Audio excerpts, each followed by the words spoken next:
¿Cómo están? Gracias por estar con nosotros. Bienvenidos. Tenemos al canciller de la República, Hugo Martínez, esta mañana con nosotros. Hay varios temas, la visita de mandatarios recientemente, la de el señor presidente de Guatemala y el señor presidente de Colombia.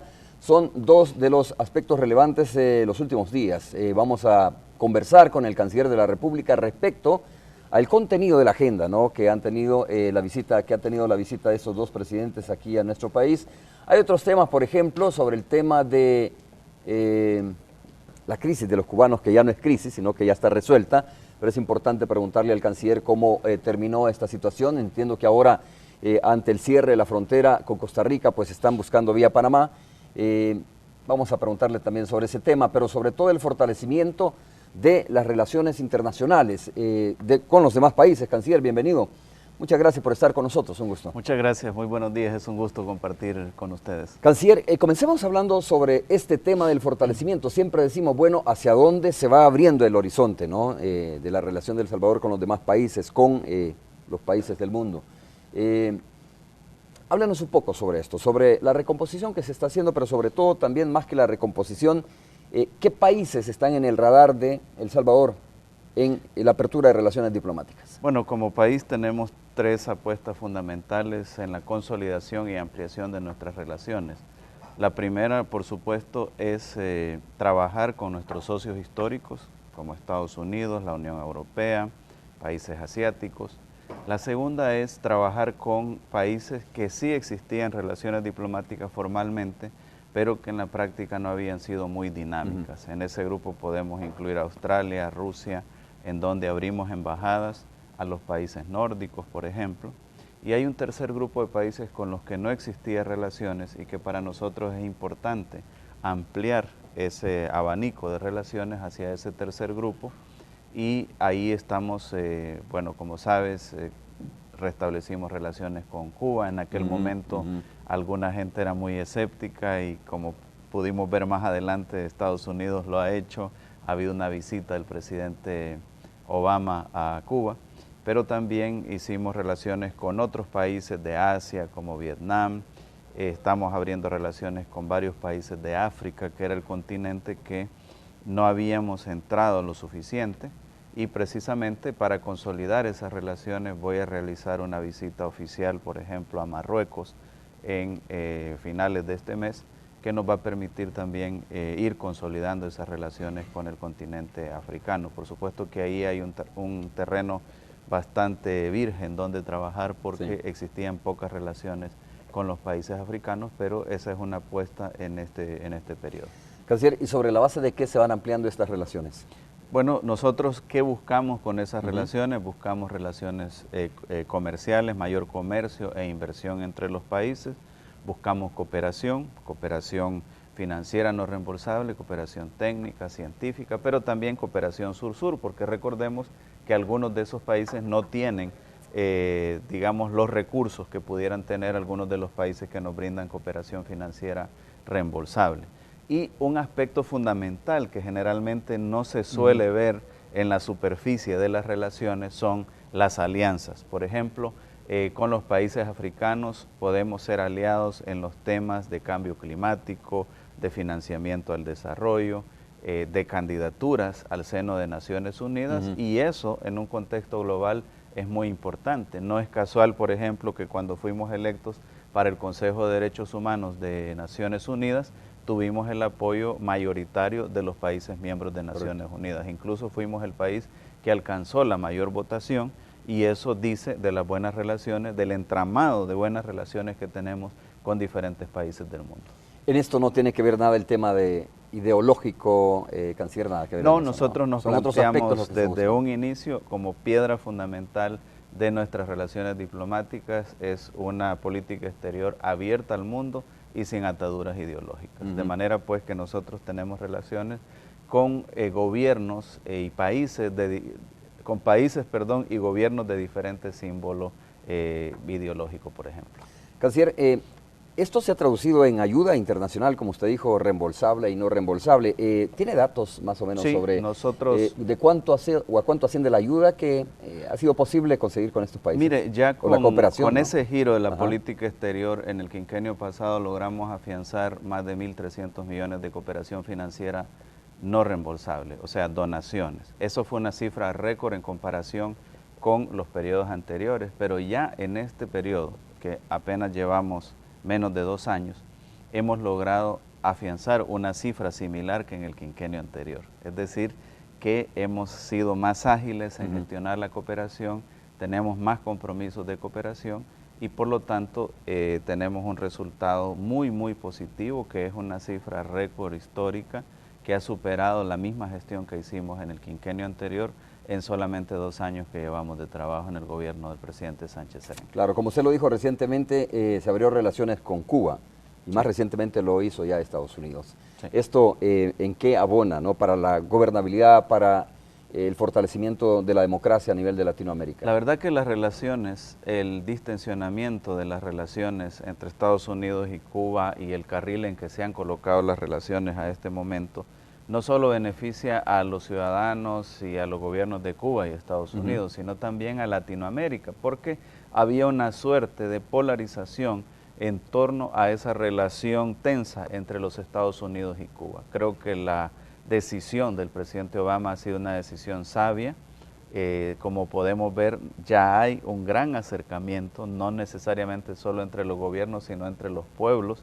Hay inversionistas que van a ir, las grandes cadenas de cruceros están planteando una inversión en Cuba, hay ya una serie de vuelos directos y eso pues dinamiza la relación y hace que terceros países que eran, digamos así, impactados o eran víctimas de medidas unilaterales respecto a Cuba, por ejemplo, no tengan que sufrir esos impactos y que poco a poco también vayan dinamizando su relación económica y comercial con Cuba.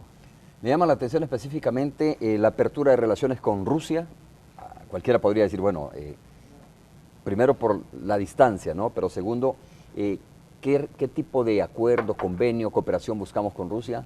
Con Rusia ya existían las relaciones diplomáticas cuando yo asumí como canciller. Okay. Recordemos pues que hubo todo un proceso de transformación de la antigua Unión Soviética en la Federación Rusa y ahora mismo con Rusia lo que sí decidimos fue abrir una embajada. Rusia está proyectando abrir una embajada también aquí en El Salvador y los principales temas son, por ejemplo, la cooperación científica y técnica. Nosotros a este momento debemos de tener unos 50 jóvenes que están estudiando diferentes carreras en Rusia, que están becados estudiando diferentes carreras en Rusia. Rusia nos ha ofrecido también cooperación en los temas de seguridad y lucha contra el narcotráfico, no solamente con algunas asesorías puntuales que hemos tenido aquí, sino también nos han invitado a varios de nuestros efectivos al centro de capacitación que ellos tienen basado en Nicaragua. Con Rusia también firmamos un proyecto para el intercambio entre nuestras academias diplomáticas y estamos desarrollando un proceso de cooperación en materia de detección de alertas tempranas, gestión integral del riesgo, enfrentar los fenómenos naturales, etc. Ellos me dieron la oportunidad a mí de visitar un centro de operaciones sumamente sofisticado donde están monitoreando todas las amenazas, no solo las amenazas climáticas, sino las amenazas del terrorismo, todo tipo de amenazas, por ejemplo, la posibilidad de un accidente nuclear, etcétera. Todo eso lo tienen en un centro de operaciones y en menor escala, pues obviamente, pero nos están asesorando para detección y alerta temprana en casos de amenazas, sobre todo de fenómenos naturales. O sea, de cada uno de estos países con los cuales abrimos relaciones diplomáticas, hay algo que aprender, hay algo que exactamente. Intercambiar probablemente, o hay algún beneficio que se obtiene, ¿no? Exactamente, y nuestro foco en cuanto a los ejemplos de los países es hacia las buenas prácticas que estos países realizan, teniendo el cuidado, por supuesto, de adaptar esas buenas prácticas a El Salvador, porque siempre hay que pensar de una manera global, pero aplicar las cosas de manera local para tener resultados excelentes. Nunca jamás ha sido una buena idea calcar o trasladar modelos intactos de un lugar a otro, porque el contexto en cada uno de los lugares es diferente. Como dicen, tropicalizar más o menos. Exactamente.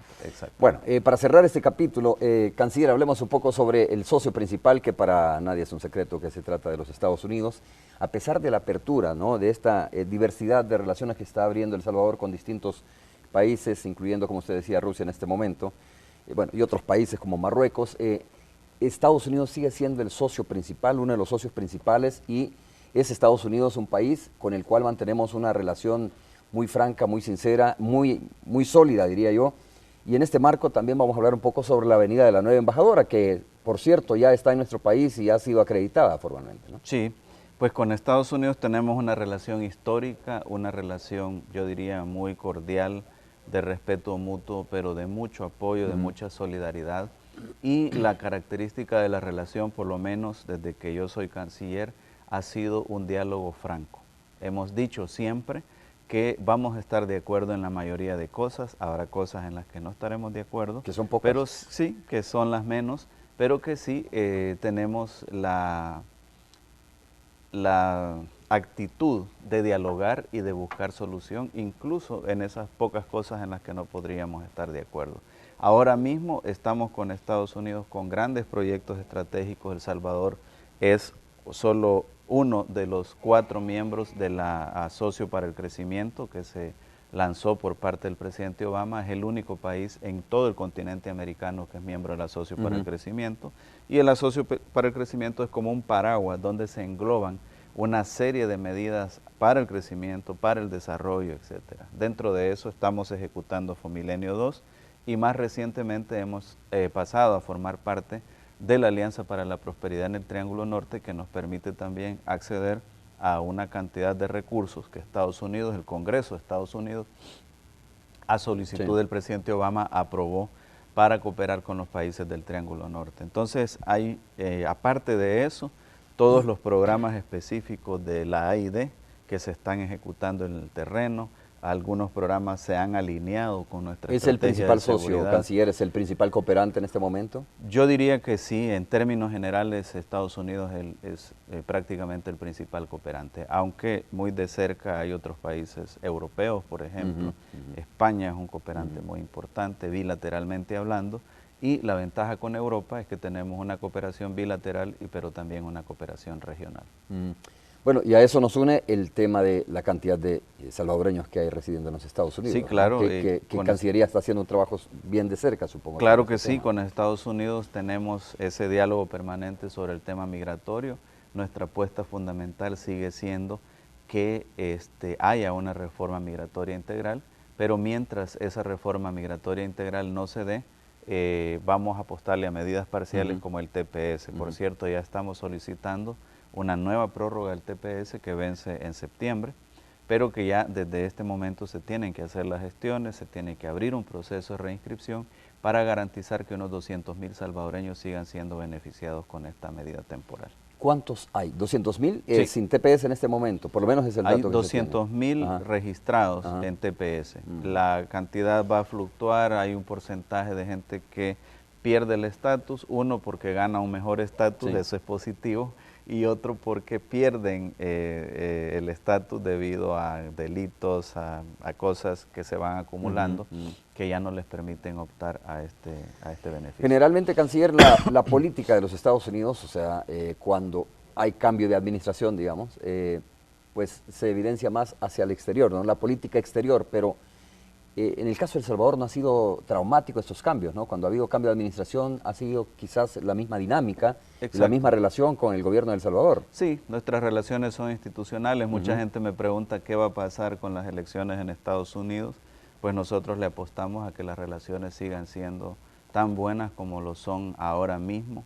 Por ejemplo, la venida de la embajadora Jean Main ha permitido también ya hacer un relanzamiento de esa relación, que después de la partida de la embajadora Ponte pues había quedado un poquito que era necesario dinamizarla más.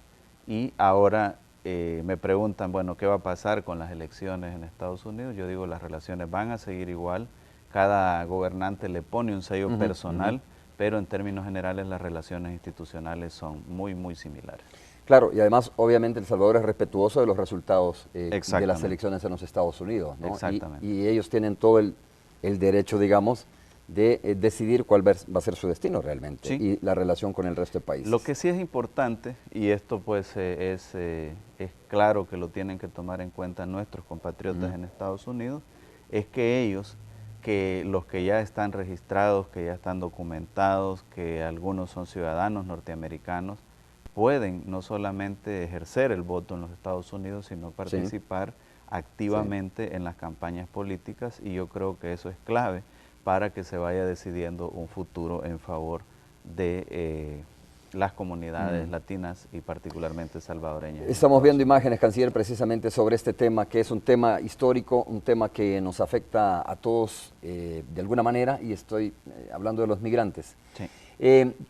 Desde que usted inició su trabajo como canciller, ¿cuál ha sido como los pasos que se han dado en firme para tutelar mejor los derechos de estas personas, no solo en el camino, sino en los países de destino, como los Estados Unidos, por ejemplo?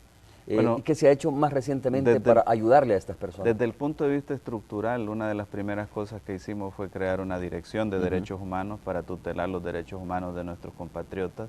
También creamos una dirección de vinculación de nuestros compatriotas en los Estados Unidos con las comunidades locales, y una dirección de atención humanitaria, que es cuando hay ya casos en los cuales hay víctimas y nosotros tenemos gente especializada, incluidas gentes en la rama de la psicología, para atender a estas personas que han sido víctimas de violación a los derechos humanos. En cuanto a cobertura, nosotros hemos ido ampliando nuestra red consular en México.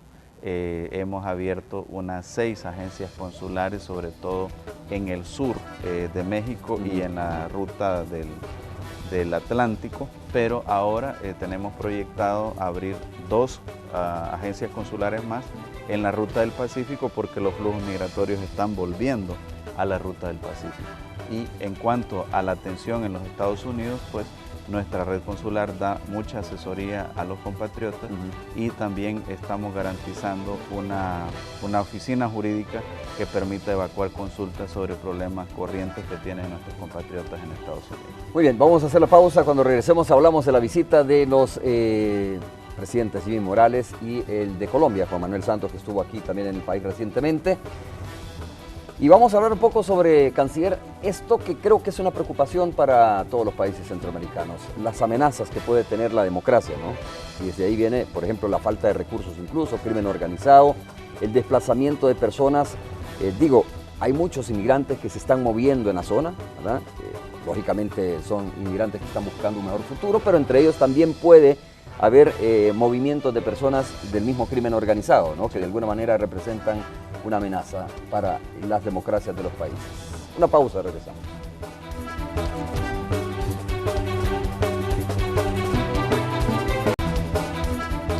Gracias por continuar con nosotros. El canciller de la República nos va a dejar ahí más o menos faltando unos 5 minutos para las 7:30. ¿Por qué? Porque en efecto este día se lleva a cabo un foro importante, el 5º Foro Internacional de Análisis Político en nuestro país, y hay conferencias importantes como la importancia de estas comisiones que se han creado, por ejemplo, comisión que se creó recientemente en Guatemala, una comisión bastante similar, no igual a la CICIG en Guatemala, que se creó en Honduras, y algunas personas dicen, bueno, ¿y en El Salvador qué pasa, no? Así es que en breve vamos a preguntarle al canciller sobre este tema que va a ser, que usted va a estar precisamente acompañando a las personas. Sí, estaremos incluyendo ahí el secretario de la OEA, con ¿no? el secretario general Almagro, ex colega, ex canciller del Uruguay. Estaremos abordando este tema. Por supuesto, nosotros lo primero que decimos, y algo que había comentado en el bloque anterior, es que es importante conocer el contexto de cada uno de los países. No se pueden hacer copias exactas porque los contextos de los países son diferentes. Y en ese caso, El Salvador, desde los acuerdos de paz, ha tenido un progreso fundamental en la consolidación de la democracia. Canciller, hablemos antes de esto, dejémoslo para el cierre, hablemos sobre la visita de los 2 presidentes, de la más reciente. Yo sé que había otras visitas importantes, pero bueno, voy a hacer acopio en este momento de la visita del presidente de Guatemala y el presidente de Colombia. Sé que con Colombia hay una cooperación muy importante en términos incluso de aportación y cooperación en la Policía Nacional Civil, ¿no? Entre otras relaciones comerciales, lógicamente. Bueno, estas visitas, de repente, el ciudadano se puede preguntar, ¿qué ganamos nosotros? ¿Cuál es el intercambio? Es una moda de repente que los presidentes vengan y lleguen a un país, ¿no? A saludar al mandatario. Bueno, lo primero que hay que decir es que estas visitas lo que reflejan es la importancia que otros países le dan a El Salvador. Justo en estas 2 semanas, además de la visita del presidente Santos, del presidente Morales, tuvimos la visita del enviado especial del presidente Hollande de Francia. Vamos a tener hoy por la tarde la visita de la ministra de Estado de Asuntos Exteriores de Suecia.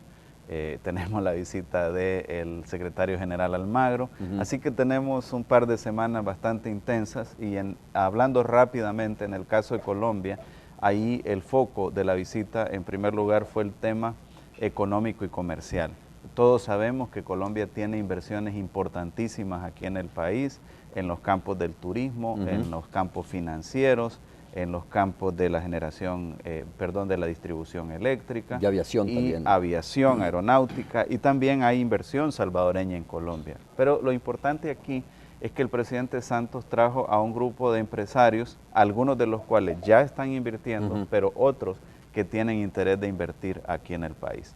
Ese fue un gran punto. El otro gran punto fue la cooperación bilateral entre Colombia y El Salvador.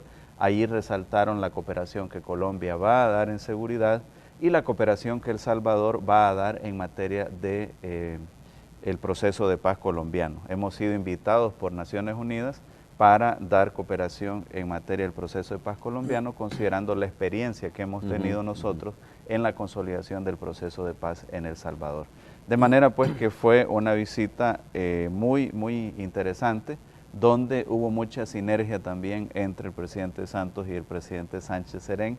Se alargó la reunión porque querían hablar mucho de los acuerdos de paz, de los pormenores de los acuerdos de paz. Se rompe se rompió el protocolo, de alguna manera. Se rompió totalmente. Teníamos previsto una reunión de alrededor de media hora. La reunión duró casi hora 30. Eso nos alargó los tiempos de las otras actividades, pero pues fue muy bueno el resultado de la reunión en cuanto a los futuros aspectos de cooperación que tendremos con Colombia. Y es en el doble sentido. Claro, Colombia es un país con una economía muy pujante, muy en desarrollo, pero también nosotros tenemos algunos aspectos en los que podemos aportar cooperando con Colombia, sobre todo en el proceso de paz. Luego tuvimos el enviado especial del presidente Hollande. Él venía prácticamente a dinamizar las inversiones. Francia está haciendo una inversión, la más grande inversión en generación de energía solar aquí en el país. Está también aportando recursos para la reconstrucción de la planta de las pavas de Anda y quiere abrir camino a más inversiones francesas. De hecho, nos invitó a participar en la Semana de Francia América Latina con una delegación gubernamental y empresarial, y lo estaremos haciendo. Luego la visita del presidente Morales. Somos dos pueblos muy integrados, Guatemala y El Salvador. De hecho, decíamos que cuando los guatemaltecos se vienen a Decameron o a las playas nuestras, nuestra gente se va a Antigua, y hay un flujo de turismo entre Guatemala y El Salvador, un gran flujo comercial también, y 5 fueron los temas principales que abordaron los presidentes. Por supuesto, el tema de la seguridad, con la creación de un grupo de alto nivel de seguridad entre Guatemala y El Salvador. El tema de la conectividad, hubo el compromiso de construir 3 puentes o reconstruir 3 puentes en la frontera entre Guatemala y El Salvador, el de Anguiatú, el de Las Chinamas y el de La Achadura. El de Las Chinamas sería el que va a reconstruir Guatemala, y los otros 2 lo va a construir nuevo Guatemala, y los otros 2 los va a construir El Salvador. También abordamos el tema migratorio, la regularización de algunos compatriotas salvadoreños que viven en Guatemala, el tema de la Alianza para la Prosperidad en el Triángulo Norte y por supuesto el comercio, la facilitación del comercio, pero también la unión aduanera, que es una de las apuestas del presidente Jimmy Morales. Y hoy por la tarde pues tendremos la visita de la ministra de Estado de Asuntos Exteriores de Suecia. Ella viene para relanzar la relación bilateral entre Suecia y El Salvador. Consideramos nosotros que Suecia es un actor clave en los países nórdicos y cercano pues también a todo el tema de Europa.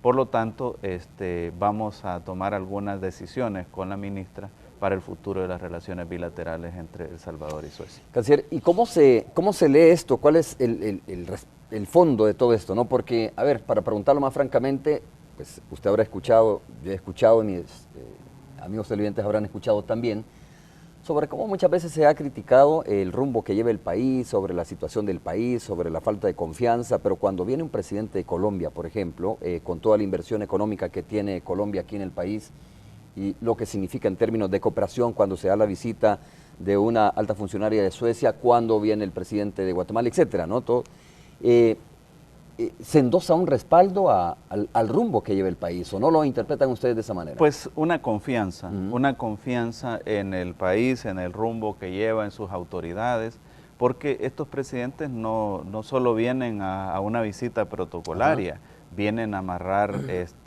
con sus sectores empresariales inversiones, vienen a amarrar cooperación, vienen a amarrar también alianzas como países. De hecho, el presidente Santos nos invitó a tener una participación más activa en la Alianza del Pacífico, por ejemplo, de manera pues que sí refleja una confianza y no todos los países están recibiendo ese ritmo de visitas que nosotros estamos recibiendo. Y esto también se debe a que somos un actor posicionado internacionalmente. Somos un país pequeño, pero estamos posicionados internacionalmente muy bien y eso hace pues que haya interés siempre de diferentes partes del mundo de visitar El Salvador. Ok. Bueno, en lo que resta de la entrevista hablemos un poco sobre el evento de ahora. Un evento donde usted dice, bueno, se va a analizar de alguna manera, viene el secretario general de la Organización de Estados Americanos, pero se va a hablar también sobre lo que significa, ¿no? La puesta en marcha, digamos, o la aceptación o el funcionamiento de comisiones. Es el quinto Foro Internacional de Análisis Político, ¿así se llama? Exacto. Análisis Político Regional. Está planteado como internacional, pero el foco ahora mismo son dos temas fundamentales, este que tú mencionabas, y otro tema referido a los movimientos sociales en los diferentes países, ¿no? La verdad es que es una oportunidad de contrastar opinión. Yo le decía a los organizadores que es importante tener esa contrastación de opiniones, porque es un diálogo entre los mismos, entre los que piensan igual, no tiene sentido, en realidad no es diálogo, ¿verdad? Y es importante que se tengan diferentes visiones. Yo voy a exponer la visión que tenemos nosotros como gobierno respecto a la institucionalidad del país, que fue reformada y creadas nuevas instituciones con el acuerdo de paz, y que esas instituciones están funcionando. No es el caso de otros países, no me corresponde a mí nombrar países, pero las instituciones salvadoreñas están funcionando.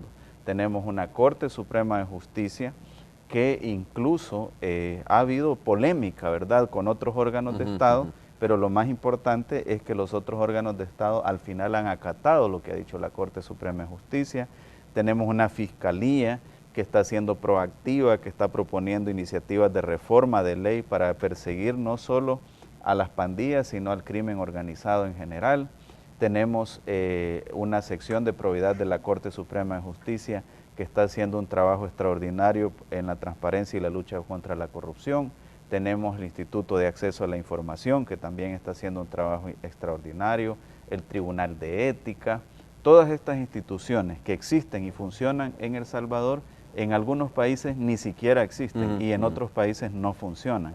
Por lo tanto, no se puede extrapolar la situación de esos otros países a la situación de El Salvador, y nosotros consideramos que hay suficiente institucionalidad, que esa institucionalidad sí necesita cooperación internacional, pero otro tipo de cooperación, recursos, asistencia técnica, capacitación, intercambios de buenas prácticas, compartir información también de la persecución criminal, pero las instituciones salvadoreñas están consolidándose y sería como truncar el desarrollo de esas instituciones salvadoreñas querer extrapolar un modelo, instalar un modelo que no es propio de la dinámica del Salvador. Ayer conversaba precisamente con el doctor José Enrique Argumedo, que es un ex magistrado de la Corte Suprema de Justicia, específicamente la Sala de lo Constitucional, y compartía lo que usted está diciendo, canciller, es decir, dice, no hace falta en este momento tener una CICIES, ¿verdad? O una institución, una comisión similar a la que se ha montado en Guatemala, precisamente por eso, porque la firma de los acuerdos de paz facilitó la creación de instituciones y después de esto, pues lógicamente se ha venido fortaleciendo con otras instituciones que ya usted mencionaba, que buscan fortalecer la parte de la democracia, ¿no? O consolidar la democracia. Y decía, eso no significa que no tengamos problemas, eso no significa de que no necesitemos del apoyo, de la cooperación, como ya sucede, por ejemplo, con Estados Unidos o con otros países, cooperación para ir fortaleciendo la Policía Nacional Civil, para ir fortaleciendo la Fiscalía o para ir fortaleciendo otras instituciones que tienen que ver con el combate a la corrupción, que creo que es un poco lo que más adolece la gente o que resiente, ¿no? Sí. Dice, bueno, se está investigando los casos de corrupción, tenemos la fuerza y la fortaleza para hacerlo. Sí, totalmente, se está investigando. Mira, aquí tenemos varios exministros que fueron procesados, algunos purgaron cárcel, tenemos un expresidente pues, que lamentablemente falleció, pero que fue procesado y que su partido tuvo que declarar que los recursos que fueron malversados de las donaciones del gobierno de Taiwán fueron a parar a las finanzas de ese partido. Tenemos otros 2 expresidentes que están siendo investigados. Tenemos a funcionarios de diferentes gobiernos que también están siendo investigados y eso es prueba de que las instituciones están funcionando. Y también es una señal para nosotros, los funcionarios públicos, de que no importa que allá hayamos terminado nuestra gestión o que estemos en nuestra gestión, siempre va a haber instituciones y la sociedad civil vigilándonos, haciendo un escrutinio de la gestión que nosotros estamos realizando y viendo si nosotros estamos cometiendo errores, para decirlo de manera muy diplomática, o sobrepasando esa línea y en ese momento es necesario que se deje caer el peso de la ley contra los funcionarios que se les ha comprobado que han cometido actos de corrupción. En esa línea, canciller, ¿cómo ve el tema de la intervención, diría yo, bastante oportuna y rápida de la Fiscalía General de la República en el tema de allanar la oficina de Panama Papers, ¿no? Que es uno de los casos más recientes que tendría como reto la Fiscalía? Sí, yo creo que la Fiscalía actuó muy bien, hay que ver qué información extrae de todos esos servidores y de todos los archivos que se tenían en la seccional de aquí de El Salvador. Es importante decir también de que a veces, desgraciadamente, se estigmatiza a un país por la actuación de ciertos sectores de ese país, ¿verdad? Yo, por ejemplo, tengo mucha confianza en el presidente Varela de Panamá, sé que él va a salir adelante, que va a promover las investigaciones necesarias y que va a fortalecer las supervisiones en el sistema financiero panameño, pero a raíz de la actuación de algunos sectores que siempre van buscando hacer el truco, hacer el torcer las leyes, es que ahora se está viviendo esa situación en Panamá y debe ser investigada en todo el mundo, porque como hemos visto, hay conexiones prácticamente en todas partes del mundo y aquí El Salvador no es la excepción. O sea, el problema no es solo en Panamá, ¿no? O sea, el problema de estos paraísos fiscales que se dan. Es un problema de empresarios, funcionarios, de gobiernos, etcétera, que tenían empresas en Panamá como para encubrir alguna situación en algunos casos de enriquecimiento ilícito. Bueno, hacemos una pausa, canciller, breve, porque sé que tiene que irse un poco más temprano y cuando regresemos, pues, 1 o 2 preguntas más. Okay. Sabemos que va para el evento este importante. Nos vemos.